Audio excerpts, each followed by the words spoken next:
10 साल लग गए इसे ढूंढने में। अब वो दिन दूर नहीं जब कालेश्वर भी मेरा सामना नहीं कर पाएगा। इतना कहकर उसने अपनी शक्ति को उस पत्थर में भेजा, जिस वजह से उस पत्थर से पीले रंग की रोशनी निकली। रोशनी इतनी ज्यादा थी कि कोई आम इंसान उसे देख भी नहीं सकता था। तभी उस रोशनी में लाल चोगा ओढ़े एक बूढ़ी औरत का चेहरा नजर आया। वो चेहरा एक कपड़े से ढका था, जिस वजह से उसकी पहचान करना मुश्किल था। तभी वो नकाब वाला आदमी बोला, बहुत खूब, बूढ़ी होने के बावजूद भी बहुत चालाक है ये औरत। लेकिन मुझसे ज्यादा होशियार नहीं है। इसके साथ ही उस पत्थर की रोशनी कम हुई और वो अब हल्की रोशनी से चमकने लगा। तभी थोड़ा हिचकिचाते हुए पतला आदमी आगे आकर बोला, श्रीमान, तो क्या अब हम उसे ढूंढने जाएंगे? उसकी बात को सुनते ही उस नकाब वाले आदमी ने उसकी ओर अपनी काली बड़ी आंखों से घूर कर देखा। ये देखते ही तीनों त्रिदेव भाई डर कर सिर झुकाकर बैठ गए। ये देख वो नकाब वाला आदमी बोला, डरो मत, हम अभी नहीं बल्कि एक दिन बाद जाएंगे, क्योंकि एक दिन बाद साम्राज्य में मुकाबला है। उस वक्त वो तीनों बुढ़े भी साम्राज्य में होंगे और लीडर भी साम्राज्य में आएंगे। उस दौरान उस बूढ़ी औरत से मैं वो चीज हासिल कर लूंगा और वादे के मुताबिक तुम्हें उसकी अंगूठी और तुम्हारा इनाम दूंगा, जिससे तुम 1 साल में ही अजय स्तर के योद्धा बन जाओगे। तभी मोटा आदमी लड़खड़ाती जुबान से घबराते हुए बोला, लेकिन वो सुहाना, वो अब पश्चिमी सीमा से साम्राज्य में आ गई है। उसके पास एक खास हुनर है। वो अपनी शक्तियाँ कुछ वक्त के लिए अजय स्तर की कर लेती है। हमारा उससे बहुत बार आमना सामना हुआ है। हम तीनों 7 स्तर पर होने के बावजूद उसका और उसके बिलौटे का सामना नहीं कर पाते हैं। इस पर उस नकाब वाले आदमी ने नाराज होते हुए मोटे आदमी की छाती पर अपनी शक्ति से प्रहार किया, जिससे काले धुएं का हमला तेजी से उसको जाकर लगा और मोटा आदमी उड़कर एक पेड़ से टकराया। इस जोरदार प्रहार के कारण उसके मुंह से खून निकलने लगा। अपने भाई पर इस तरह का हमला होते देख नाराज होने के बजाय वो दोनों आदमी घुटनों के बल बैठकर माफी मांगते हुए बोले, श्रीमान, उसकी गलती के लिए उसे माफ कर दीजिए। वो मूर्ख है। हम उस लड़की को मिलजुल कर संभाल लेंगे। आप उसकी फिक्र मत कीजिए, भले ही वो कितनी खास शक्तियों का इस्तेमाल क्यों न कर ले, हम उससे नहीं डरने वाले। वो नकाब वाला आदमी शांत होते हुए बोला, अब तुम लोग जा सकते हो। ध्यान रहे, मैं अभ्यास कर रहा हूँ। मुझे कोई परेशान न करे, वरना मैं तुम तीनों को मारने में वक्त नहीं लगाऊंगा। दोनों भाइयों ने उस नकाब वाले आदमी की बात सुनी तो वो सिर को झुकाकर वहाँ से जाने लगे। साथ ही उन्होंने अपने मोटे भाई को भी सहारा दिया और उसे लेकर वहाँ से चले गए। उस जंगल से दूर एक लड़का अभी तक वहाँ आसपास घटित हुई हर घटना से अनजान था और अपने लक्ष्य की तरफ ध्यान केंद्रित किए हुए बैठा था। थोड़ी देर बाद उसने अपनी आंखें खोली और आकाश की ओर देखा, जहाँ 10 से भी ज्यादा बिजली के खंजर ऊर्जा से बन रहे थे। उन खंजरों के बनने की वजह से उसके शरीर से लगातार शक्तियाँ निकल रही थी। लगातार 2 पहर तक ध्यान लगाने के बाद वो आचार्य थामा के सिखाए हमले में कुछ हद तक कामयाब हो गया था। अपनी क्षमताओं को चेक करने के लिए उसने अपने सामने वाली पहाड़ी की दिशा में उन खंजरों पर उंगली से इशारा किया। उसके इशारा करते ही वो खंजर तेजी से पहाड़ी के ऊपर चट्टान से एक धमाके के साथ टकराए। धमाका इतनी तेजी से हुआ कि उसके असर से हवा में धूल उड़ने लगी। ये हमला इतना ताकतवर था कि इसकी शक्ति को दूर से महसूस किया जा सकता था, जिसे देखकर विद्युत मुस्कुराते हुए चिल्लाने लगा, आखिरकार मैं कामयाब हो गया। अब मुझे मुकाबले में कोई नहीं हरा सकता। सुबह होने के बाद वो अपने घर की ओर जाने लगा। कुछ देर में विद्युत घर पहुंच गया। घर के अंदर दाखिल होते ही अचानक उसका ध्यान एक लड़की पर गया जो हरे कपड़े पहने उसके घर में कुर्सी पर बैठी थी। विद्युत हैरान हो गया क्योंकि ये लड़की कोई और नहीं बल्कि इरा थी। इससे पहले कि विद्युत उससे कुछ पूछता, एक जोरदार थप्पड़ उसकी गर्दन पर आकर लगा और विद्युत हवा में उड़ता हुआ इरा के पैरों के आगे मुंह के बल गिरा। बुरी तरह से गिरने के कारण उसके मुंह से एक दर्द भरी चीख निकली। ये देख इरा थोड़ी घबराई। हालांकि इरा जानती थी कि विद्युत का ये हाल करने वाली उसकी ही दादी थी।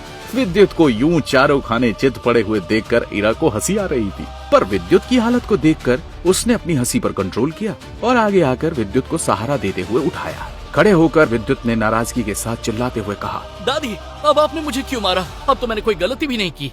गलती? रुक, अभी बताती हूँ तुझे। कब आता है कब जाता है मुझे तो कोई खबर ही नहीं मिलती तेरी। कुछ दिनों का बोल कर जाता है और आज इतने दिनों के बाद आया है और कहता है गलती क्या है मेरी। तुझे क्या मालूम इस दौरान कल पहाड़ी पर ताकतवर लोगों की लड़ाई हुई। मेरी तो हिम्मत ही नहीं हुई जाने की। ऐसा कहते वक्त दादी थरथराते हुए कांप रही थी। तभी उनके कांपते हाथ से लकड़ी छूट गई और दादी अपना मुंह छुपाकर रोने लगी। रोते हुए दादी बोली, मुझे तेरी बहुत फिक्र हो रही थी। तेरे सिवा और कौन है मेरा इस दुनिया में। ये सुनते ही विद्युत को अपनी गलती का एहसास हुआ। आखिर इस दुनिया में उसकी दादी ही तो उसकी एकमात्र संरक्षक है। पता नहीं उसके माता पिता कहाँ और किस हालत में होंगे। दादी की वजह से ही तो वो आज जिंदा और सही सलामत है। अगर दादी न होती तो, ये सब सोचकर विद्युत सिर उठा। वो बेहद भावुक हो गया और घुटनों के बल दादी के सामने झुककर बोला, माफ कर दो दादी, आगे से मैं ऐसा नहीं करूँगा और आज पूरा दिन मैं आपके साथ ही रहूँगा। अब बहुत भूख लगी है, कुछ जल्दी से खिला दो। विद्युत की बात सुनकर इरा भी मुस्कुराने लगी और बोली, अब जब विद्युत ठीक है और घर लौट आया है तो मैं भी सराय चली जाती हूँ। रुक जाओ ईरा। ये कहकर दादी विद्युत की तरफ देखते हुए बोली, तुझे पता है विद्युत, ये कल रात से यही है और जब मेरी तबीयत खराब हो गई थी तब यही मेरे लिए बाजार से वैद्य को बुला कर लाई थी। जब विद्युत ने ये सुना तो उसने भी इरा से कुछ देर रुकने के लिए अनुरोध किया। जब इरा ने देखा कि विद्युत भी उसके रुकने के लिए बोल रहा है तो वो इनकार नहीं कर पाई और विद्युत को देखकर मुस्कुराते हुए कुछ देर रुक गई। कुछ देर बाद इरा वहाँ से जाने लगी। इरा को सराय तक छोड़कर आने के लिए विद्युत उसके साथ चलने लगा, पर इरा ने उसे मना कर दिया और दादी का ख्याल रखने को कहा। जब विद्युत ने इरा की बात सुनी तो वो भी उसकी बात से सहमत हो गया, क्योंकि अभी अभी उसने अपनी दादी के साथ वक्त बिताने का वादा किया था। उसने इरा का शुक्रिया अदा करते हुए उसे विदा किया। इरा ने भी विद्युत को देखकर सिर हिलाया और मुस्कुराते हुए वहाँ से चली गई। असलियत में इरा अकेले ही जाना चाहती थी, क्योंकि उसको उस रहस्यमयी परछाई से मिलने जाना था। इसलिए वहाँ से वो सीधा जंगल की ओर जाने लगी। कुछ दूर जाने के बाद जब वो जंगल के पास पहुंची तभी एक लाल परछाई तेजी से इरा के पास आई और उसने राजकुमारी को सर झुकाकर नमस्कार किया, जिसे देख इरा ने सिर हिलाया और कहा, कुछ पता चला उन रहस्यमयी लोगों के बारे में तुम्हें? वो लोग भैरव कबीले के दल के त्रिदेव हैं और उनका एक बुजुर्ग है। वो लोग किसी रहस्यमयी इंसान के दबाव में ये काम कर रहे हैं। वो एक विजय स्तर का योद्धा है राजकुमारी इरा। सबसे हैरानी की बात यह है कि कल रात उसने अपने एक साथी को, किसी अधेड़ उम्र की औरत जो बिजली मूल की शक्ति की योद्धा है, उसने बड़ी बेरहमी से जान से मार दिया। एक बात मुझे बड़ी अजीब लगी। आपके बताए अनुसार मैंने विद्युत पर नजर रखी हुई थी।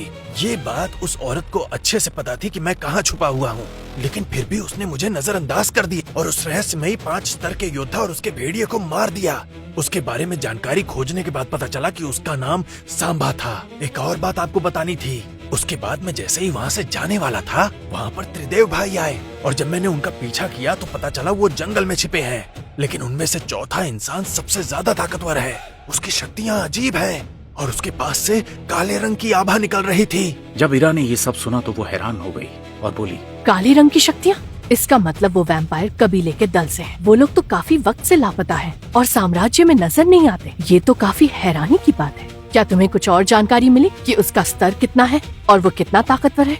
मुझे लगता है कि वो लोग भी उसी नक्शे के पीछे हैं जिसकी तलाश में हम यहाँ पर आए हैं राजकुमारी, लेकिन मैं उसकी शक्तियाँ महसूस नहीं कर पा रहा था। तुम भी उसकी शक्तियाँ महसूस नहीं कर पा रहे थे? इसका तो एक ही मतलब है कि वो तुमसे ज्यादा ताकतवर है, एक ताकतवर विजय स्तर का योद्धा।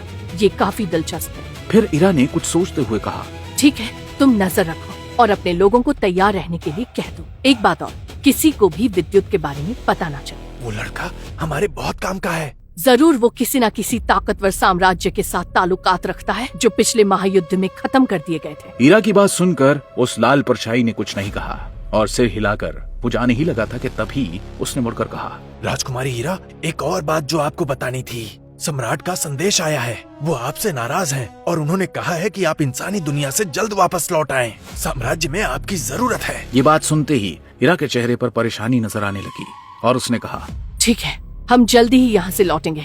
अब तुम जा सकते हो। इरा के इतना कहते ही वो परछाई एक पल में जंगल के अंधेरे में खो गई। मुकाबले का दिन। आज साम्राज्य की सड़कें खचाखच भीड़ से भरी हुई थी, जिस वजह से बाजार में काफी हलचल थी। बहुत से जवान योद्धा तेजी के साथ साम्राज्य के युद्ध अभ्यास स्थल की ओर जा रहे थे। मैदान के चारों ओर इतनी भीड़ थी कि बैठने के लिए भी जगह नहीं बची थी। यही वजह थी कि वहाँ पर एक धीमा सा शोर था। मैदान के सामने कुछ कुर्सियां थी जिन पर साम्राज्य के ताकतवर लोगों के बैठने के लिए व्यवस्था की गई थी। तभी आकाश को चीरते हुए तकरीबन 20 परछाइयां वहां आकर रुकी। इन लोगों में आचार्य थामा, महान ऋतिक वेदा, सम्राट नागार्जुन और कुछ बुजुर्ग थे जो अपने निर्धारित स्थानों पर बैठ गए।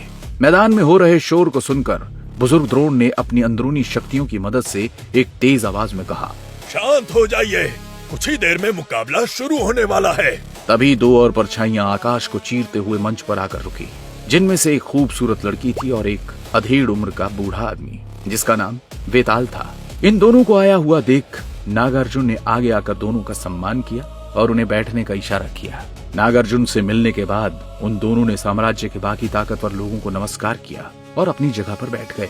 उन दोनों में से वो अधेड़ उम्र का इंसान जिसका नाम वेताल था, उसे वेताल क्यों कहा जाता है, ये जानने के लिए आइए उसके अतीत के बारे में अब सभी को बताते हैं। एक बार एक ताकतवर दल ने इस इंसान से बदला लेने के लिए इसकी पत्नी और बच्चों को मार दिया था। तब इस योद्धा का गुस्सा बेकाबू हो गया था और इसने उस पूरे दल, जिसमें 20 से अधिक 5 और 6 स्तर के योद्धा और 3 अजय स्तर के योद्धा थे, उन सभी को बेरहमी से खत्म कर दिया था। इसके ऐसा करने की वजह से आसपास के सभी साम्राज्य खौफ में आ गए थे। तब सभी साम्राज्यों के ताकतवर लोगों ने मिलकर इसे शांत किया था, लेकिन तब तक इसने करीब 5000 से ज्यादा लोगों को जान से मार दिया था। यही कारण था कि इसका नाम वेताल पड़ गया। वेताल के साथ आई खूबसूरत लड़की पड़ोसी साम्राज्य के ताकतवर दल से थी, जो नक्शों का व्यापार और हथियारों के लिए संग्रहालय को संभालती थी। ये खूबसूरत लड़की, जिसका नाम रोजी बानू था, वो इस दल के मुखिया की बेटी थी। रोजी बानू बेहद खूबसूरत थी। उसे योद्धाओं के मुकाबले देखने का शौक था, साथ ही साथ वो व्यापार में भी बहुत तेज थी।